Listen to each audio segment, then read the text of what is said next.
Join me in welcoming Dr. Mukund Rajan, Chairperson Tata Council for Community Initiatives and is a Chief Ethics Officer. An IITian from Delhi and Doctorate in International Relations, Dr. Rajan joined Tata in 1995. He has spent Tata Group in different profiles. For his extensive work, Dr. Rajan has been honored as a Young Global Leader in 2007 by the World Economic Forum. I would request Dr. Mukund Rajan to give the presentation on business strategy beyond just the bottom line. Over to you, sir. Thank you very much. Distinguished speakers on the dais, ladies and gentlemen, good afternoon. It's a pleasure to be present here today at the Vibrant Gujarat Summit. I've been asked to share some of the Tata experience in corporate social responsibility or CSR. Gujarat, of course, has hosted some of our more innovative experiments in CSR, and we are grateful to the state government for their support in many of these initiatives. The themes of ethical conduct and giving back to society have been vital pillars on which the Tata brand equity has been built over 140 plus years. Our founder, Jamsetji Tata, who was born in Gujarat and learned the basics of business here, famously said, in a free enterprise, the community is not just another stakeholder in business, but is in fact the very purpose of its existence. And it is this profound statement which roots the Tata brand since inception within the work we do for and with the communities we serve.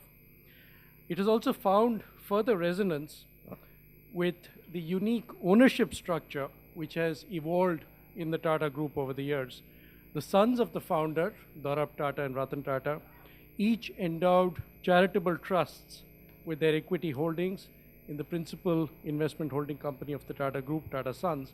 And as a result, today, around 2/3 of the ownership of Tata Sons vests with charities.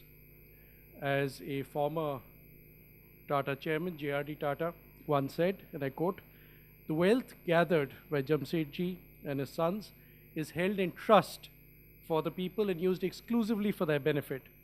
The cycle is thus complete. What came from the people has gone back to the people many times over." Some of the initiatives which the charities have supported over the decades, I think there are familiar photographs on this slide. The Indian Institute of Science in Bangalore, the Tata Institute of Social Sciences in Mumbai. In the space of healthcare, the Tata Memorial Hospital in Mumbai, the Tata Medical Center more recently in Kolkata, and in the space of art and culture, the creation of the National Center for the Performing Arts in Mumbai. What this unique ownership structure does is to create a sense of higher purpose within the employees of Tata's about the work we do. And a virtuous cycle is thus created, which engenders trust in the Tata brand. We have now defined our group's mission as improving the quality of life of the communities we serve globally through long-term stakeholder value creation based on leadership with trust. Thanks to our history, our legacy, the steadfast commitment of generations of Tata leaders and Tata people, and the unique ownership structure I referred to where we are owned in a majority by charities, this mission has a tremendous authenticity to it. Given our history, we have every confidence that we will also achieve the vision that we have now set for ourselves in the Tata Group, that by the year 2025, we intend to touch the lives of a quarter of the world's population and have them experience the Tata commitment to communities and thereby emerge as one of the 25 most admired brands in the world. Turning to the CSR spends of Tata today, between the Tata charities and the Tata companies, we spend in excess of $200 million every year across different initiatives. But now increasingly, apart from the financial support we provide for CSR causes, we are also determined to leverage the capabilities of the over 600,000 people we employ across the world. Of course, in Gujarat, we have had a very substantial presence, which dates back certainly to 1939, when Tata Chemicals set up its industrial infrastructure in the Mithapur area. In recent years also, we have made significant further investments through projects with companies like Tata Consultancy Services, TCS, in Ahmedabad, Tata Motors in Sanand, Tata Power in Mundra, creating tens of thousands of jobs. But as elsewhere, the Tata commitment extends beyond industrial activities and is focused also on improving the quality of lives in the communities we operate in. We are engaged in programs ranging from the promotions of skill-based employment to the protection of the environment and the offering of primary health care. Some of our CSR activities are illustrated on this slide. Just illustratively, Tata Chemicals has been working on improving the quality of life of communities in the Okha Mandal region. Its initiatives include the famous Okhai self-help program, which currently has over 400 women members. The company also runs various programs for environmental conservation, including conservation of coral reefs and mangroves, and the public campaign to protect the whale shark. Tata Motors runs programs like Arogya and Vidyadhanam, which focus respectively on improving health with a specific focus on maternal and childcare services and promoting holistic education for school children.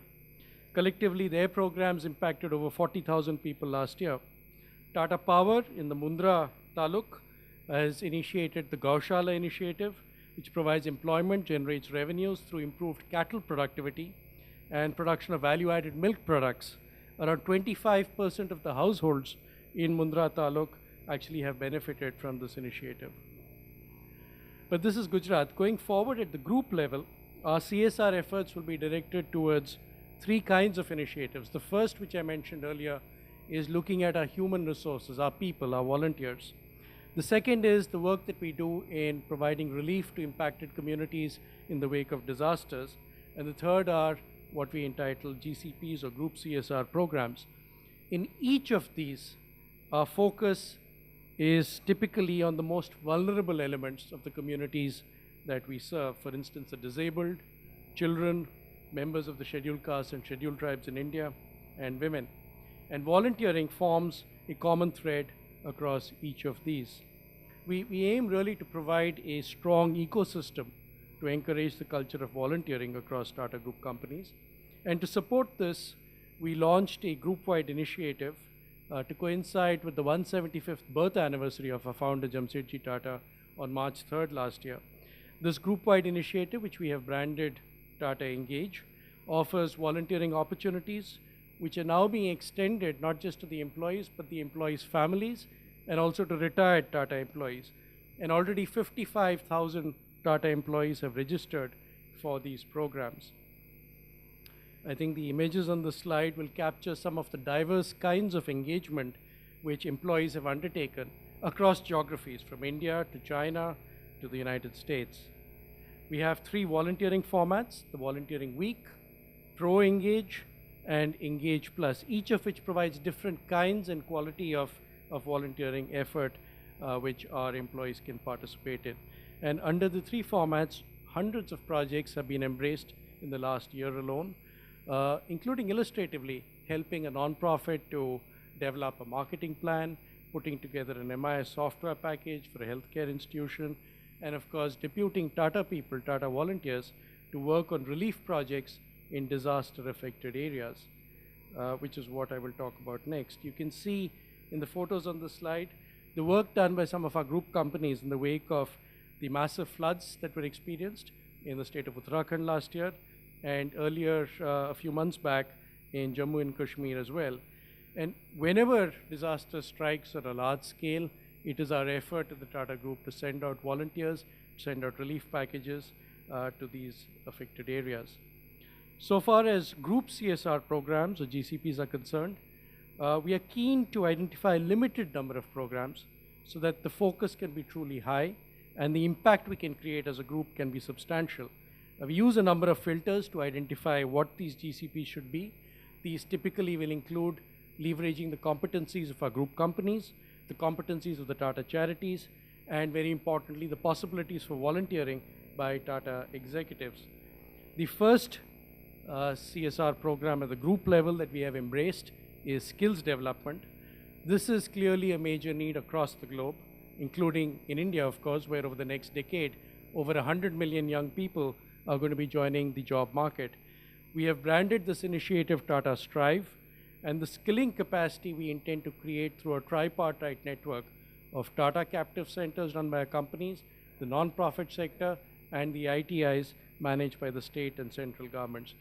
We are continuing to evaluate other GCPs, including in the space of water, in the space of education, in the space of healthcare, using the same filters we described earlier. In all of this, as our group chairman, Mr. Cyrus Mistry, has said, really, and I quote, as with any of our businesses, we intend to leverage our managerial capabilities to ensure we bring innovation to our corporate sustainability initiatives, optimize their effectiveness, and seek to create a measurable impact for our group as a whole.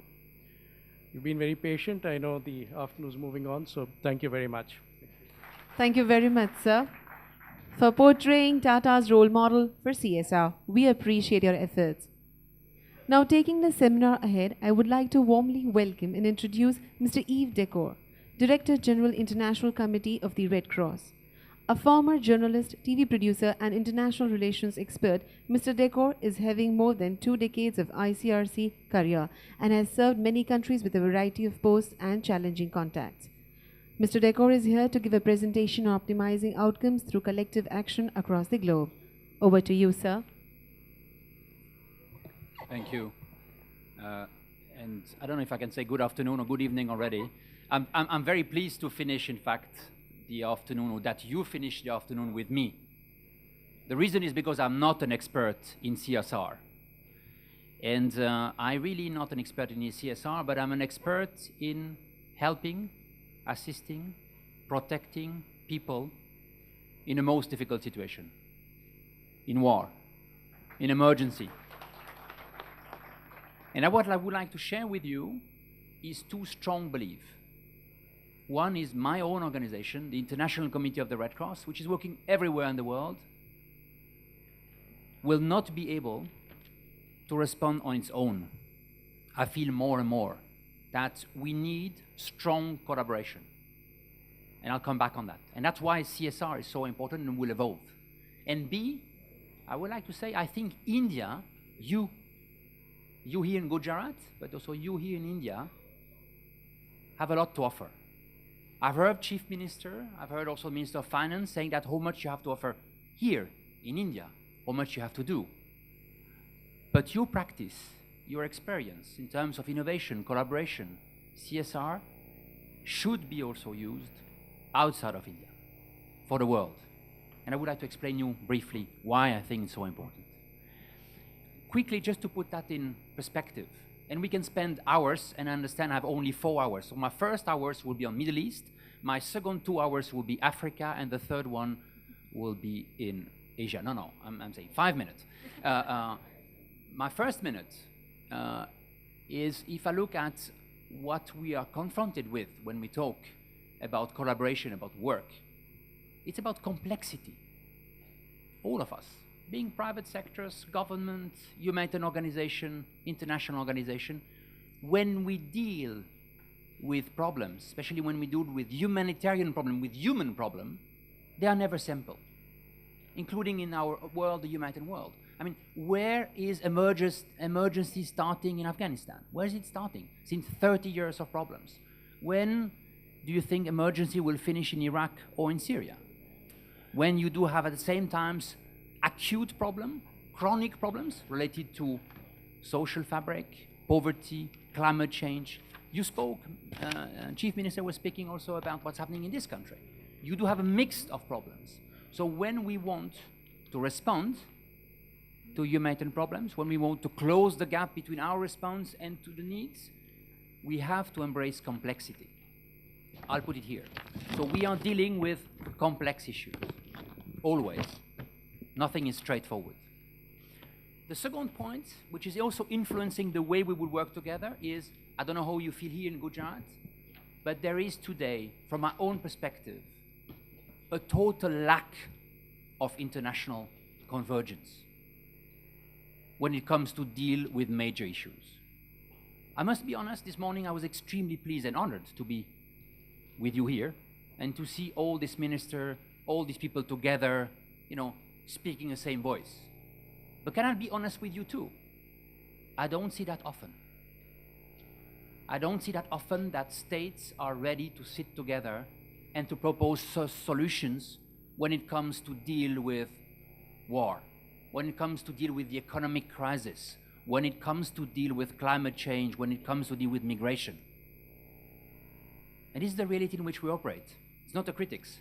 It's a real reality which we see, in fact, a time of transition, where possibly, and we see that at the level of Security Council, it's difficult today to find consensus.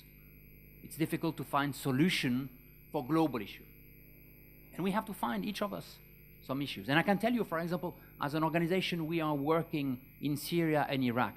I can tell you already today, and I hope I'm wrong, that the war in Syria will last. Not 6 months. It was already 4 years. It will last for the next years. The situation in Iraq will continue to be extremely difficult. Why? Because the local actors will not be in a position to find a solution, and I don't think the international community is right now in a position also to find the right deal. So, a lack of international convergence. And the third issue I would like to bring, and this is an issue that we see from the field everywhere, from Asia to Africa, from Europe to the US. The third issue is that trust is becoming a rare commodity, more and more.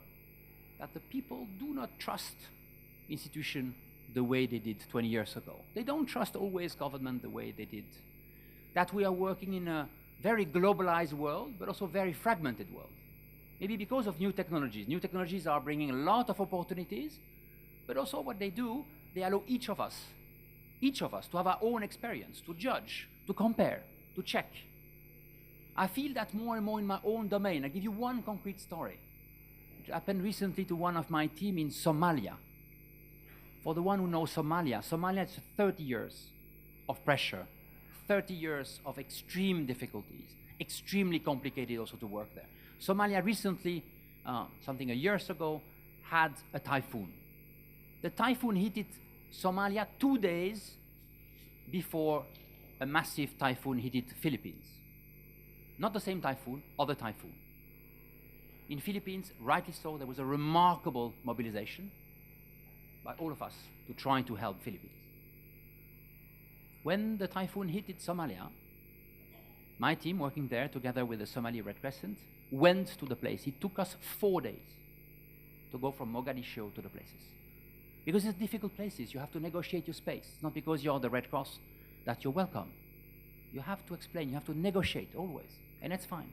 We arrived 4 days later, at our best, it's Somalia. And we are welcomed by the community, and they look at us and they say, first things, you are late. You are late. Late in Somalia? 4 days? Our team thought, wow, that's the best we can do, really. And of course, they looked at their mobile phone and they said, we saw it took you 1 day to go in Philippines. And they look at what you bring, but the hospital you bring is smaller than the one you bring in Philippines. So we're living in a world, even in the most remote area, even in the most difficult area, people look at us more and more as service provider. And they don't take care. If it's the Red Cross, if it's a private organization, if it's a corporate, if it's government, what they want, it's service which are relevant to them. So if I'm not completely wrong, that we're dealing with complexity, that trust is a rare commodity, and we have maybe a lack of international convergence, it means that for us, and that's why CSR is so important, but maybe not the way we have seen as CSR, another way to look at CSR, we have to move from coordinating our effort to collaboration. And possibly even, I would even go one step further, to co-creation. It's a time where relevance will be more central than ever. And not relevance to us or to the organization or to the corporate sectors, but to the people. To the people. Because if they don't think what we offer is relevant, trust will not be there, will be challenged. And for an organization like my organization, getting access will be even more complex.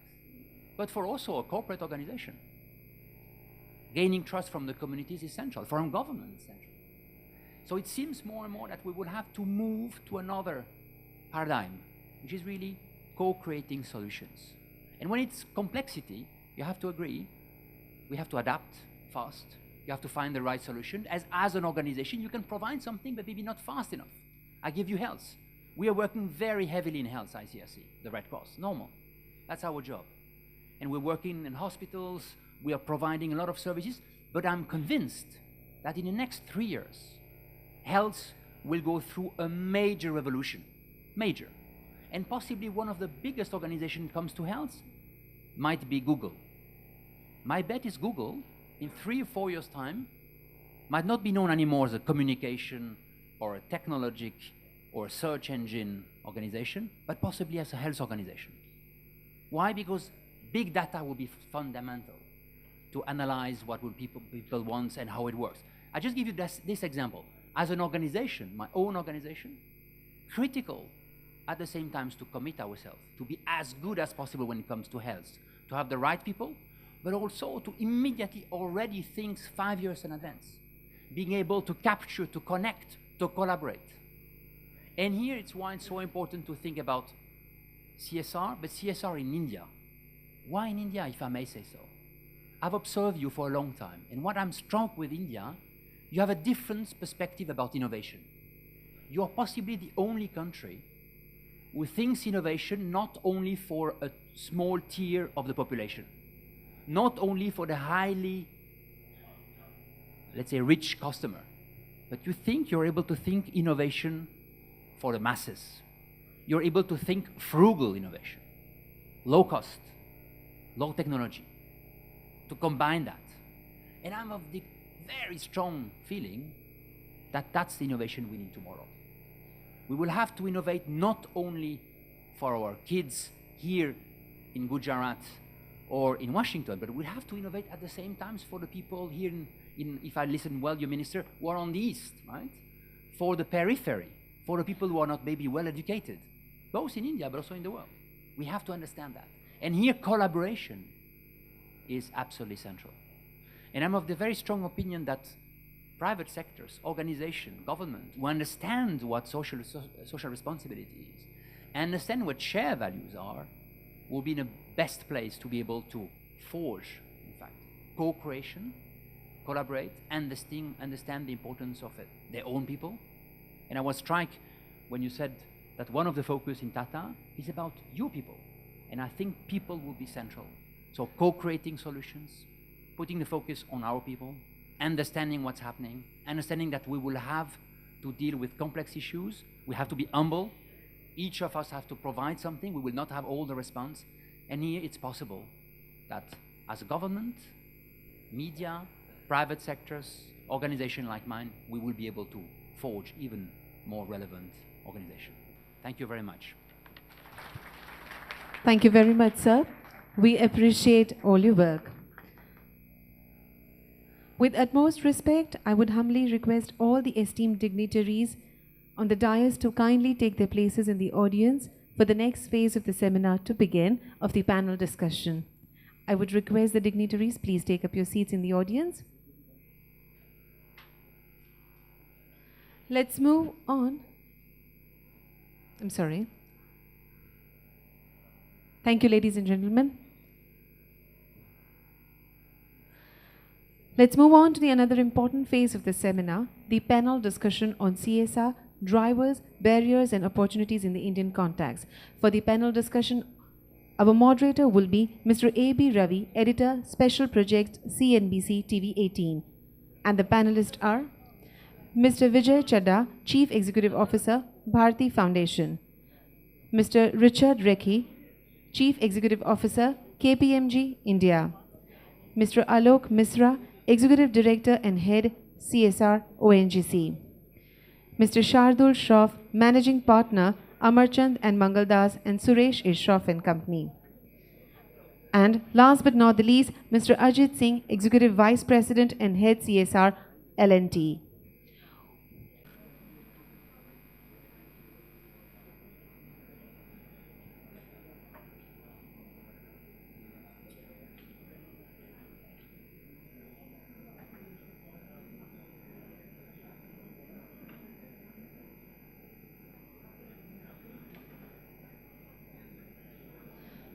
I request the audience to please come forward and occupy the first rows and the second rows or the front seats.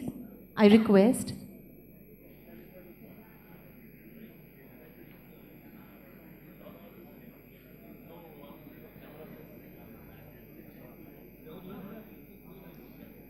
I would request Mr. A.B. Ravi, sir, you can please proceed. Yeah. Thank you.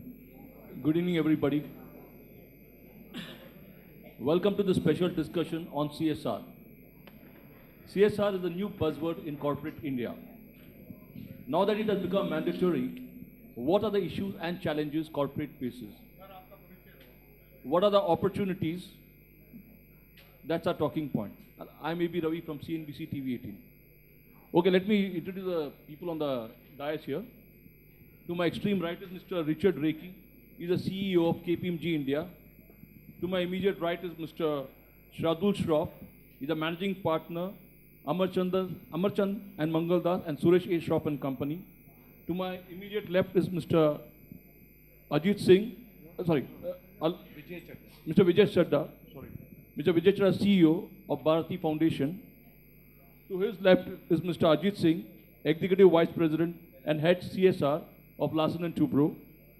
And to the extreme left is Mr. Alok Mishra, ED, Head CSR of ONGC. So we got a heavy-duty panelist here. So without making much ado, let me get to the legal here, Mr. Shroff. Now that CSR has become mandatory, are companies rushing to legal firms like yours and seeking advice? And what are the advice are you giving them? What are the do's and don'ts they should follow to make it accountable and transparent? Certainly there is an interest in developing how to tackle Section 135 of the Companies Act, which makes CSR mandatory. So the process is not as simple as it sounds today, because one has to start with whether the organization is itself going to do it, whether it's going to refer to a NGO, whether it's going to set up its own trust, and what should be the principles and the value systems of doing CSR, the choice of selecting what matters should be undertaken, the fact that you have to have an independent director on the committee of CSR, the fact that you have to compute your 2% of net profits if it's to be done on the profit structure, or 500 crores on the basis of net worth, or 1,000 crores turnover. All these have significant legal questions. The need to, for example, have a service level agreement between the company and the executing or implementing arm is also critical, especially for listed companies, where there is a synchronicity between the expenditure and the accounting and publication of accounts, so that there is no delay and one doesn't get caught in the listing agreement. So there are lots of issues which arise legally in the context of CSR, and these are the clarity about the turnover part, the net profit part, and the net worth part. There's no ambiguity there. There is no ambiguity. I don't see that. Yeah. But tell me, will the CSR activity start kicking in from this year onwards? You said from 1st February 2014. No, 1st April. 1st April. So yeah, it's already. So how does it work? If I were to ask in technicality, will they have to look at the preceding 3 years and start looking? They'll have to look at the preceding 3 years for their profits and verify whether they have the relevant profits and spend accordingly in the current year. Okay. Let me get the corporates in here. We have ONGC, we have L&T, and we have Bharati Foundation. I just want to draw your attention to what Shiv Nadar says. Shiv Nadar of HCL says, philanthropy is not just about writing check, it is about building an organization that has governance, accountability, and transparency. So can you share your experience? You all have been doing CSR much before it became mandatory. So starting with ONGC. Yeah, good evening, everybody. It's a fact, and I share it with a sense of pride, that ONGC had been doing CSR much before people started talking about this term CSR. And I would say that we started doing this right from our inception. Whether it was driven by the requirement of business, that's a different thing, because you know that we are spread all over the country on a pan-India basis. We go to very remote locations which are totally inhospitable terrains, which have not seen the fruits of development. And there to go and, touch the lives of those people. Immediately when the company goes, they think that there's something wrong which is being done. Okay. And then to be perceived as a good company, we need to do something which we started doing then, and we can relate it all to CSR, because now it boils down to all corporate social responsibility. Okay.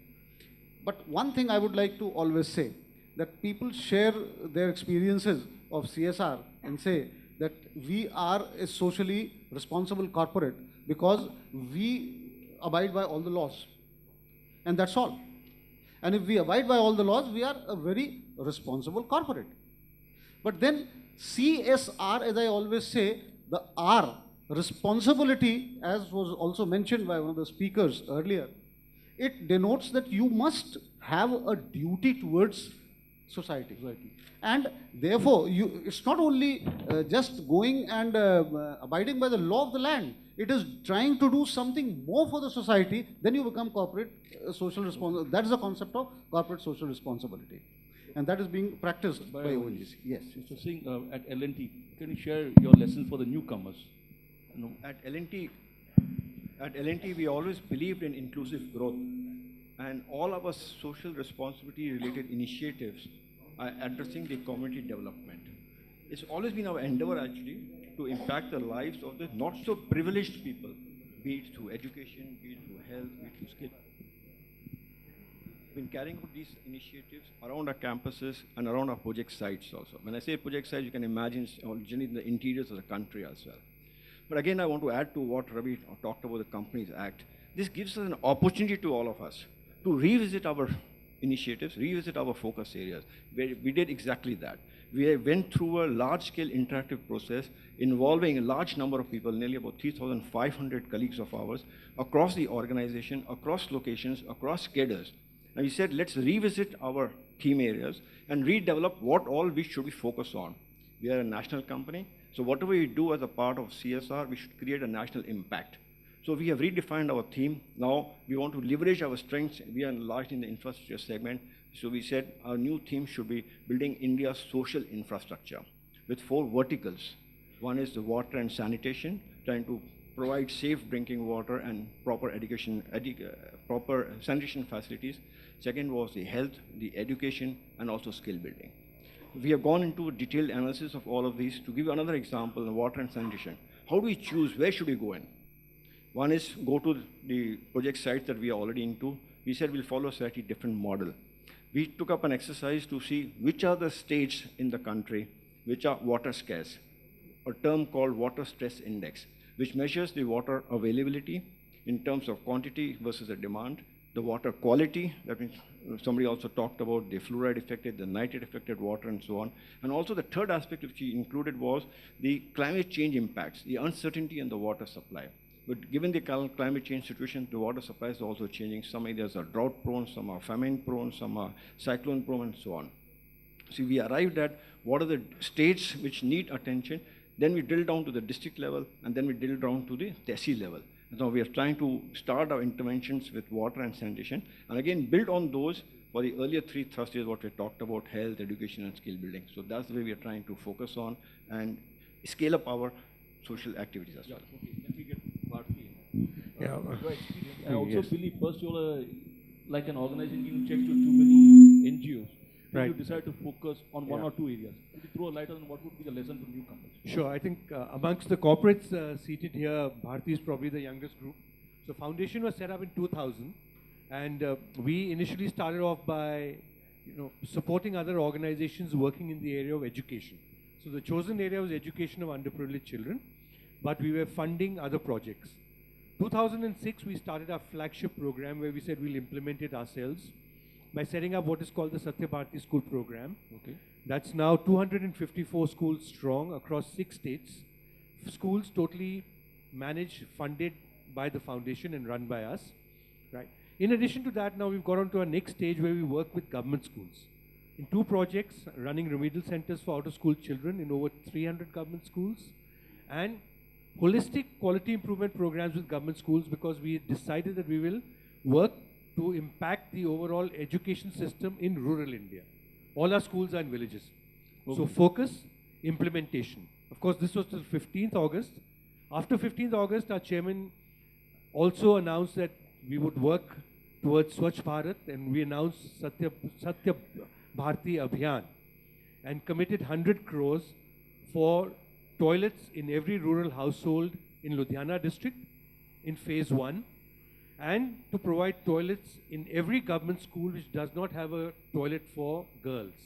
So clearly, we said we will work at Education and implementation. sanitation is your focus area. Education is the focus area. Sanitation is a new project. Education we have experience. Okay. And in all these areas, another little point, I'll just take Yeah, 15 sure, seconds, sure, is that while being a foundation and corporate, we draw all our strengths, processes, governance from Bharti. But technically, we are an NGO. It's a trust. It's independent. Okay. It's a universal platform which is funded not only by Bharti, but over 100 other corporates and thousands of individuals also who donate to the foundation. So really, I'm sitting here in between corporates and NGOs as an implementing agency. Okay. Now let me get Mr. Rekhi in, a neutral person here. Historically, CSR was done out of passion, out of conviction. We saw what Tatas did. Now it is a compulsion. Do you see, because of compulsion, some of the corporates, smaller ones, would say, okay, let me outsource those whole activities and not bother about the end use of the funds. It's saying, I've done my job. So you see the danger here. How do we correct this? See, the smaller companies will not have the wherewithal to actually do this. They will need support and they will need help. I think the one point which I would like to put here, considering that more than 20,000 or somewhere I heard 30,000 crores ultimately will go into CSR, I think there needs to be it to be channelized. I'm not sure the receiving community is ready to receive so much money at one time, because this requires systems, processes, otherwise there can be serious leakages, there can be serious frauds, there can be misuse of funds, as we know what happens in these cases. So I think there needs to be a kind of channelizing agency through which all this can be consolidated, and even the government's vision as to what they want to do can actually be used. Because today in India, we have a huge challenge. There are the people who don't have. What is the reason for this? Why did the government come with CSR? It's come because the divide is just too large, and they believe that yes, the government needed support in reaching out to the less fortunate in society. And many corporates, the larger ones, were doing it. Even others were doing it. But today, people are compelled to buy their profit to do it, and I think they will need support. So I think the smaller ones will need. Let me get started. So how do you pick a right NGO for a small corporate? There are more than 3.4 million NGOs in this country. So how do we ensure we pick the right corporate in terms of due diligence and see that there is a transmission actually? I think first I would like to mention and just differ with Richard that CSR is not a delegable activity. It is an activity which the company has to execute, and because of the campaign that the companies were not equipped, the government, through its rules, it is not in the act, through its rules extended the ability to execute CSR through NGOs and trusts. If you see the section is absolutely clear that it is the company which is executing the CSR. Now, having therefore taken this as a corporate objective and a corporate expenditure, it was intended to be done in-house, and therefore over time it is expected that this will be done in-house. Now, in the short run, when you don't have the relevant expertise, you are liable to select an NGO with at least 3 years of track record and relevant track record. So if you're going to use education-based NGO which is really focused on education or focused on sanitation, the track record will demonstrate that are you selecting the right group. You can't just select any NGO, you have to select such NGOs as have a track record in the type of CSR activity that you as a company are proposing to take up. Let me turn this to a question on its head actually, in terms of like a big companies here like ONGC, L&T or Bharti have huge funds. They make super profit, their 2% could be huge. But you know, a small company which has got a net profit of say 5 crore, 10 crores, they may find it uneconomical to run a CSR cell or a CSR department. So how do they overcome this? There is a concept by which you can pool CSR funds. Ultimately, as Vijayji just mentioned, Mr. Chadda just mentioned, that you may be doing CSR for 50 people. You may be receiving contributions from 50 companies. As an implementing agency, each contribution has to be separately accounted for. You are acting in trust as an implementing agency for the relevant spending organization. So it actually requires you to maintain multiple sets of accounts. And if you are not able to do a particular activity fully yourself, if you choose an organization like in the case of Bharti, and they are focused on education, then whatever little funds that come through ultimately will go to a common project, will go to educations in the villages around Ludhiana.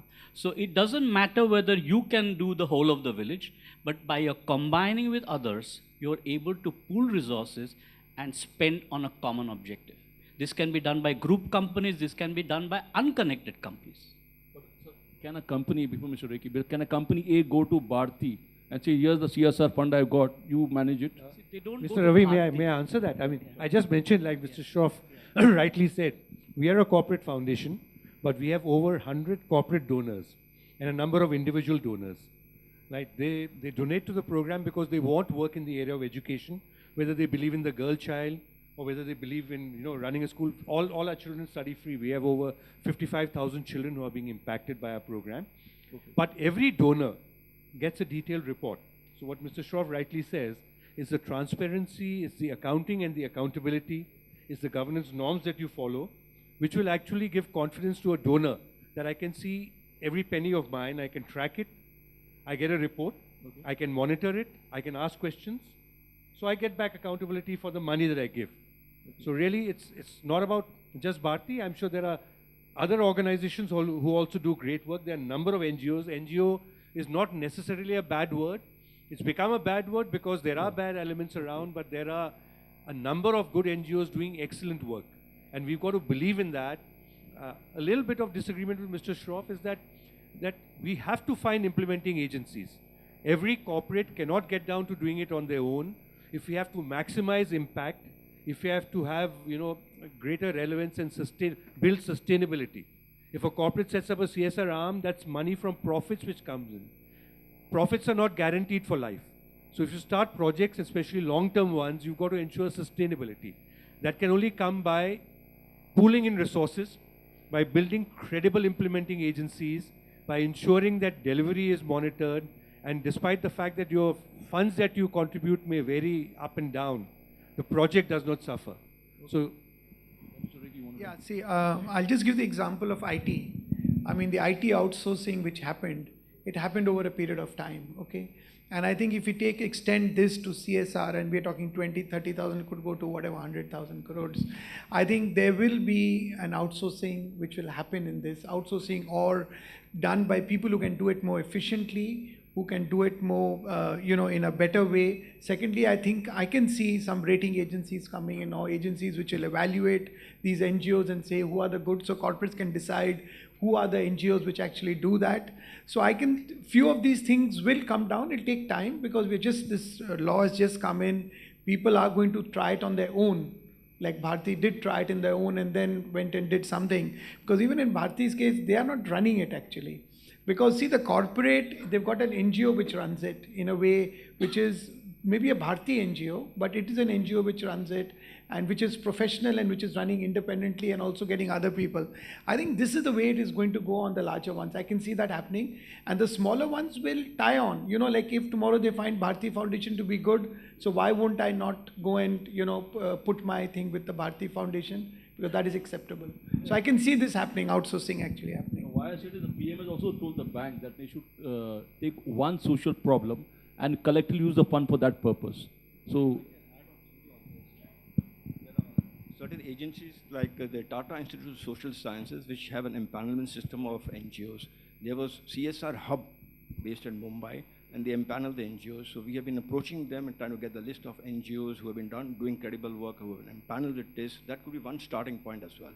But going forward, one has to develop their own mechanisms, systems, and processes to look at monitoring and evaluation of the activity being carried out by the. See, another issue is the rules say that each of the CSR activities have to be carried out in a project mode. So one has to identify what is the project that I want to undertake, who is the implementing agency I need to partner with. Also, as somebody mentioned also, the CRISIL is another rating, another company which started rating the NGOs. just like they do for the various companies, AAA rating and so on. CRISIL has started this exercise. They've done for 2 or 3 NGOs already. Of course, it's a long-drawn exercise, but I think a time is going to come where the NGOs will also go through this kind of a process. That will happen. Do we need a regulator? So that about nearly 20,000 crore is going to come out every year. So in terms of governance issue, how do you... Again, you're premising this on the fact that all this is being spent by few organizations. If you're doing it over some 20,000 or 30,000 companies, you're already regulated by the Registrar of Companies. You're already regulated by the Ministry of Finance in terms of what deductions do you get in terms of the Income Tax Act.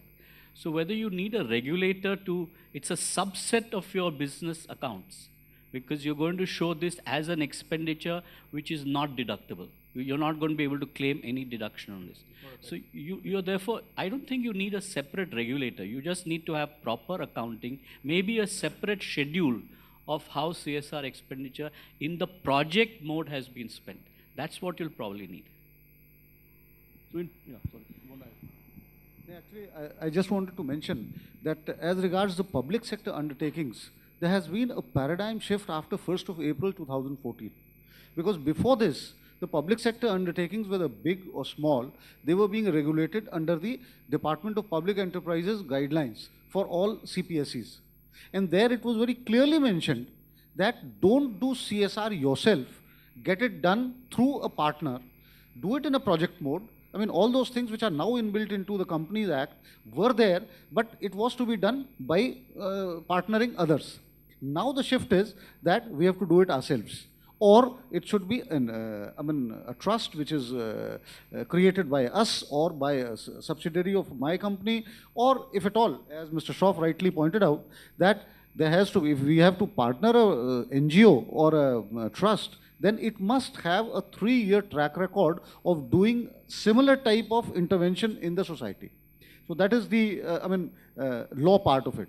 But for public sector, I do not know, if companies, this is an issue which needs debate, and that should companies themselves do this intervention as is prescribed under the Companies Act, because then we'll have to do it. Otherwise, there has to be some specialized agency, and the best part would be as Bharti, they have an NGO which is created by the parent company, and they do that CSR intervention. So we'll have to think of this, and all the big players, let me tell you, in this, even ONGC has come out with a foundation. And as regards the pooling of fund, these are the trusts which can act as agencies where, if possible, we can find out the mechanism where the smaller players can come and collaborate with these trusts and do some big ticket projects which can really make an impact. And of course, while and at the same time ensuring that each and every requirement in the Companies Act is also fulfilled and it is met. Okay, let me get Bharti. Can CSR be aligned with the business plan of the corporates? Because there has been an accusation about some FMCG company. But if it does transform life, does it matter? Actually, CSR has to be integral to business. It's not an add-on or a plug-on. It has to be integrated in your culture, in your business strategy. And of course, there is the question of impact. If because of getting that impact, the social impact, in addition, if you're getting any brand benefits or if you're getting any benefits for your business, I don't think there's anything wrong in that. If the intent is right and you're using it, so it's part of business strategy. It has to get embedded into it. That's how it is. It's the whole world of corporate responsibility, not just CSR. So if you look at the voluntary guidelines which came out before the CSR rules, they clearly laid down as to how a company needs to operate, what all it should do, its responsibility towards all stakeholders, employees, your suppliers, the environment, the communities where you work. So it's a much larger world, and I don't believe we should just pick up one item and say that it should be criticized. I think, see, on CSR, we are just concentrating on the monetary part of it, concentrating on the profits. There is much beyond it. I mean, you need to motivate your employees by giving them time to indulge, actually participate in these activities where corporates give time off to people to go. And because if you don't bring that, because at least in our thing, when we did a people survey, the one big item came is, how does the firm encourage us to get into these activities? Because the young generation is wanting to do something for this country. They want to come and help. So I think we should take the CSR just beyond the money part of it. And then we heard Dr. Mukund Rajan talk about the higher purpose. I think this is really important, because tomorrow if your organization has to really sustain and remain on a long-term basis, because I was reading one book on 32 Japanese companies are there from 200 years to 1400 years. Somebody's understood, 32 from 200 years to 1400 years they have survived. Now for an organization to survive this, it requires much more than profits, transactions, salaries. It goes beyond it. So I think when we are discussing CSR, one is the money part of it, which is right, the legal part which we are discussing. The other is going beyond. What are you actually doing to helping the society, and how much of the time you're giving back to society, and encouraging the youngsters to actually get there. Because once those people are motivated, you'll get a new generation coming out there getting into that. I just want to ask an academic question. In the sense, when we talk about the scalability for small companies, and here's a company which has been doing CSR for at least 3, 4, 5 years, and for next 3 years they're in red, which really happens. What does it happen? The law doesn't then mandate that you must do a compulsory CSR. You may do CSR notwithstanding the fact that you're loss making, but it's not a mandate. It's not as if the law compels you to do it, because ultimately don't forget that CSR is a movement away from the fact that companies were acting for the benefit of their shareholders. There's a clear political and social dimension to CSR, that the stakeholder also includes now society. So in the initial stages, when there was no statutory or mandatory duty, you owed the duty to your shareholders. And therefore profit was the motive and not social responsibility. By introducing this into the Companies Act, you have mandated that you shall do this. Now in a loss-making year, you're not expected to do CSR as a mandatory function. My concern is that suppose you set up some unit, then there will be neglected for that particular. Yeah, but therefore the element of building the corpus, as Mr. Chadha just mentioned, at a point of time, if you feel you're going to have an uneven profit-taking kind of structure, where the economic cycles may affect you, it's better to create a corpus slowly, so that you have always got either the interest component or something to really spend it out in a linear. One other additional factor which I wanted to pose for this entire panel is the fact that your expenditure in terms of salary or human cost is not to exceed 5% of the 2%, the quantum. So that poses a tremendous question as to when you put in your normal employees to work, are you accounting for their salaries in CSR, or is it an activity which is outside the CSR? What is the expenditure accounting for salaries? This is going to be a critical question, especially when you say it's voluntary or it's free. It is truly not free, because your salary of your employee is not being deducted for his absence. True. He's still being paid. Yeah. So Actually, I'll just pass it on to Mr. Singh, but before that, one clarification is that even 135 today does not mandate spend. It recommends that you spend 2% of your profit after tax. What is mandatory is only reporting as yet. But every responsible organization has now actually taken it on and said, why not? I think that's come from the corporates, voluntarily. I don't think that's correct. Section 450 of the Companies Act actually provides that in the case that there is a section which does not have a penalty, the provisions of section 450 is available for punishment. So though it says that there is no punishment for CSR, so there is a punishable element to CSR. So Government that's has not. the legal angle coming in. Yes, Thank you for that. yes. But really, I'm only talking of 135. There are two aspects which Mr. Shroff mentioned. I think more and more corporates are realizing that they need to do CSR activity. It's no more the business as usual. And as rightly mentioned, I fully endorse that view also, that the analysts have now started looking at not only the financial parameters while evaluating an enterprise, they're also looking at what are the kind of impacts the enterprise creates on the environment and on society at large that we operate in. So So that's, and the second part is, though the 2% clause is not mandatory, we are required to explain, and the 5% is for training and development.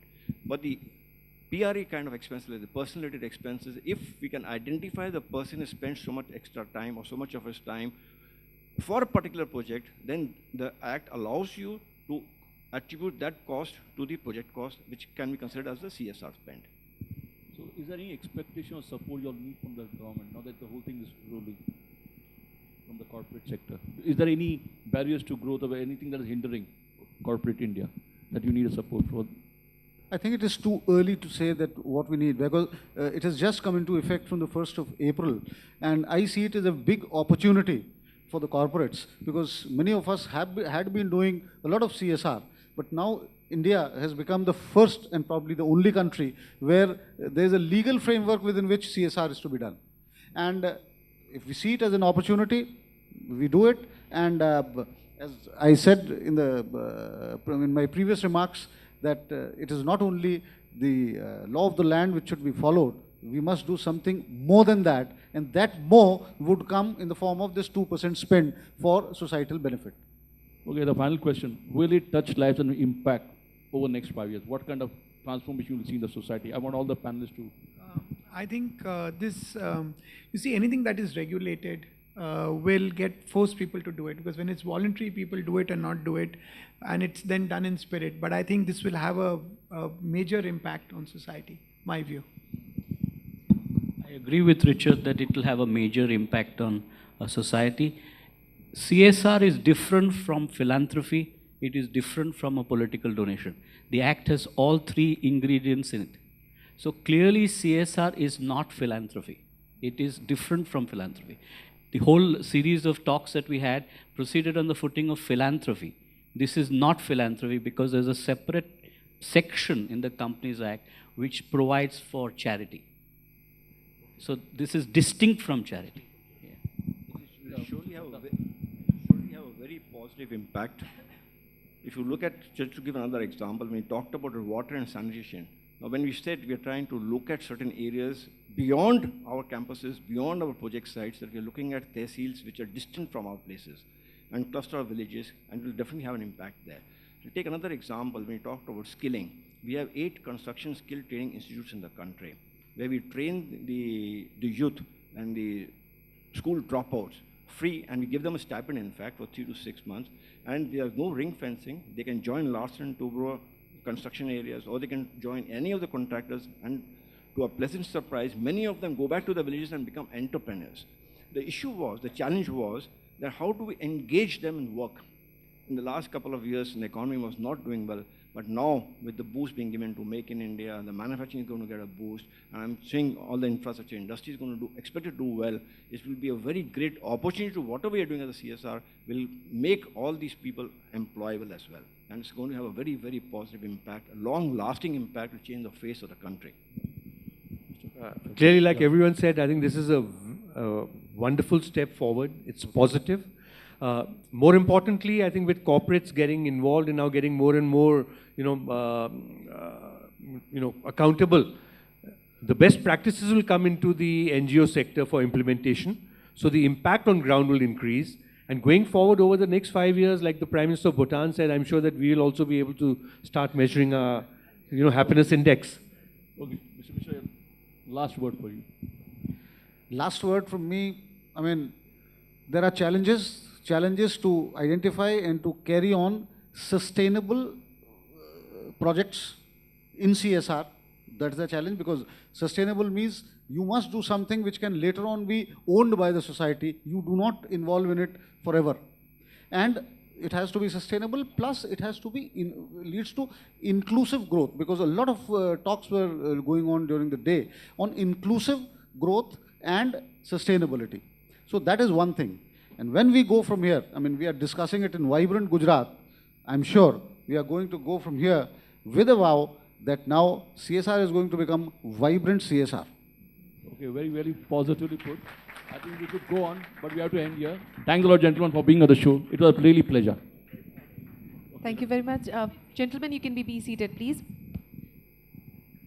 Thank you, the moderator, sir, and also the panelists for highly informative and interactive panel discussion. We are highly grateful for all of your august presence.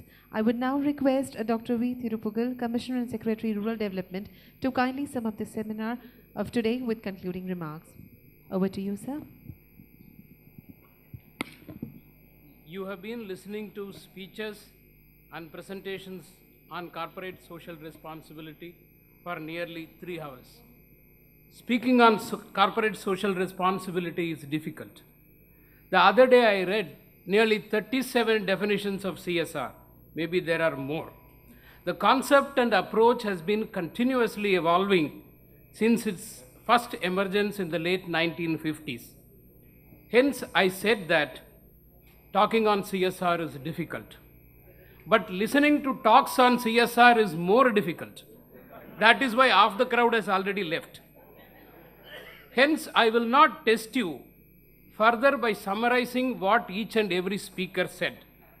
I will conclude by mentioning some of the similar differences and different similarities mentioned by the various speakers. We saw many dimensional approach to CSR here. They are concern for environment, society, business operation, needs of the stakeholders, ethical action, moral responsibility over and above legal responsibility, labor relationship, balance of duty versus rights, inclusive growth, philanthropy, not philanthropy, supporting children's rights, innovations, focus on vulnerable groups, and collaboration.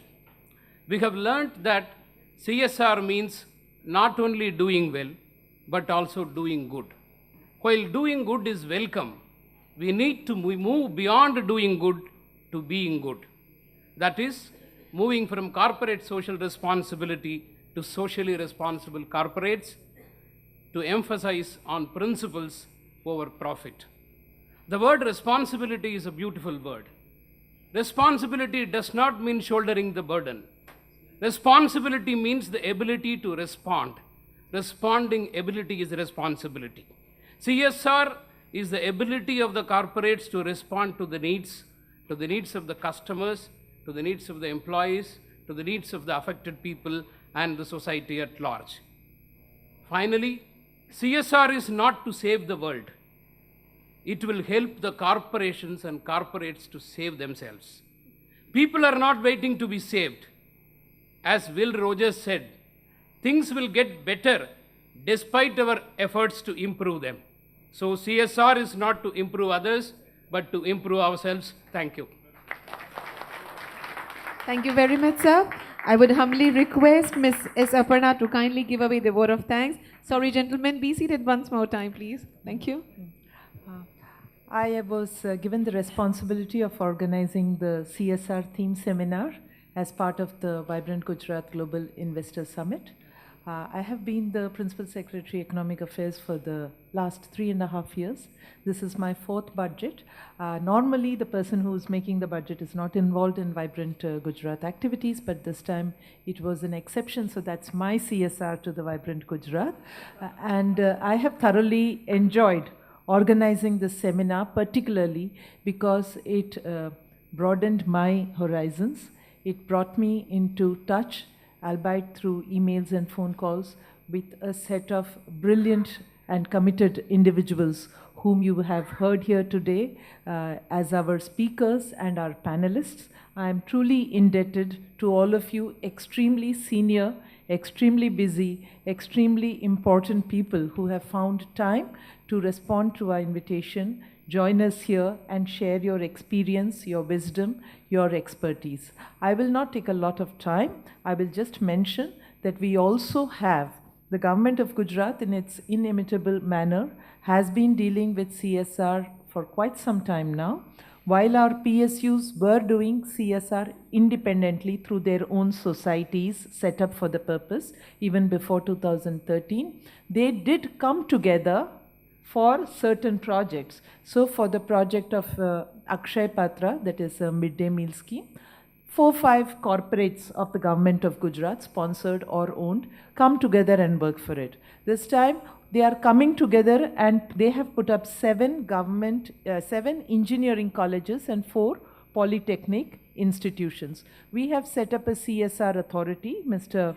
Maheshwar Sahu is our chairman, and the idea of the CSR authority is to not only bring together the funds, but also overcome the perhaps the problem of dealing with how to discharge this responsibility and ensure or facilitate congruence with government's policies on the subject. Because after all, when you go into a village and start working on water or education or health or nutrition, there are certain statutory norms, certain technical norms, certain quality norms that also would have to be maintained. At the end, I would like to thank this lovely audience which has survived the last 3 hours, as my colleague Thiru has said. And if you still have the energy left, I would like you sincerely to thank my team. I would ask them to stand up. Kalpesh, A.D. Patel, Vashi Saib, CII Parthesh, Soumya Jain from KPMG, and their whole team, which has actually slogged for the last 1 month to get this seminar done. I did not give it the attention that I should have, and I'm truly indebted to all of them. Thank you so much. Thank you. Thank you very much, madam. Thank you all the dignitaries and the most obedient and cooperative audience over here. Have a great evening ahead.